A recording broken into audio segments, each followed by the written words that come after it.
In this demo, I'll show you the new Create From Preview feature. This is a new workflow that lets you create virtual services from request-response pairs the same way that you create them from recordings. Since it is a preview feature, before we can use it, we need to enable it in the sandbox. So we open up our sandbox and enable the Create From feature. You'll now notice that under the Create menu in the left-hand pane, we have a new option called Virtual Service.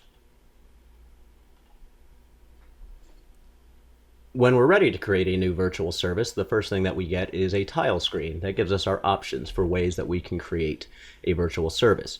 For the purposes of this demo, we're going to use request-response pairs. First, I need to give my virtual service a name.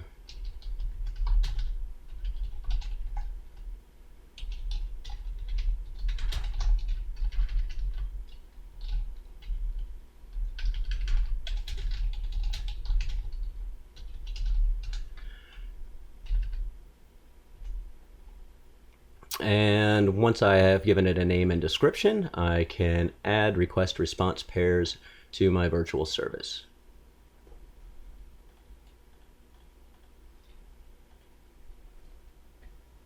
Good. I now have a beginning set of request response pairs, and I can continue on to create my virtual service.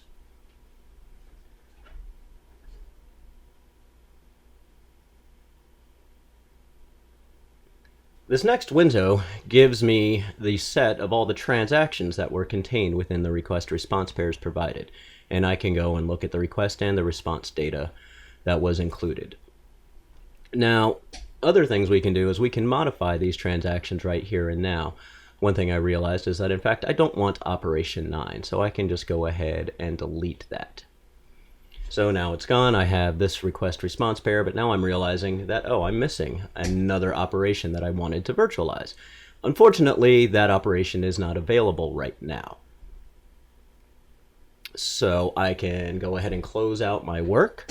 I can go get the additional files that I need, follow up with development to make sure that I have the right data for my transactions, and then I can go back and resume where I left off. So you notice up in here, I see the virtual services that are in progress. And here is the virtual service I had just started creating, and I can come right back where I was. And now I can go ahead and add in an additional request and response. Now, if I had uploaded this in error, I can just go ahead and undo this. Sometimes your request response pairs may be in a zip file that have hundreds of request responses and you accidentally click the wrong file. So this is a convenience feature that enables you to undo the last operation that you had just performed. Now, when creating an HTTP virtual service, reasonable defaults are selected for you. But if we want to specify the port or change other settings at this point in time, we can. So within here, I can choose to explicitly assign a port. And I can choose whether I want to listen on all adapters or a specific one. And I'm just going to go ahead and go with the all. I, as well, can adjust and set SSL settings that may be needed, as well as enter a server for live invocation mode. Again, all of those values, reasonable defaults are chosen for you, so if you just want to, you can just click through and continue on to the next steps.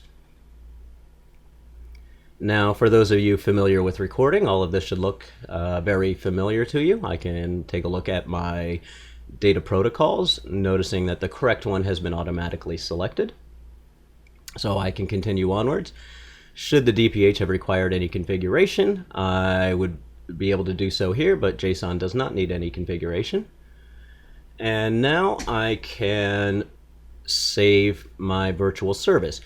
Now you'll notice that the virtual service is placed into a project. I can choose which project I want it to go into. I can also automatically generate a baseline test from my request response pairs at this point in time, and I'm going to go ahead and do that.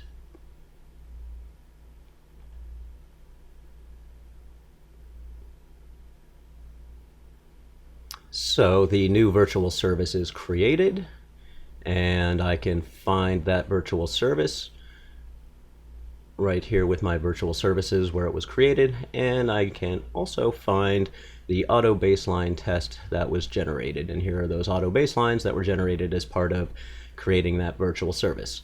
And this is the new create from workflow.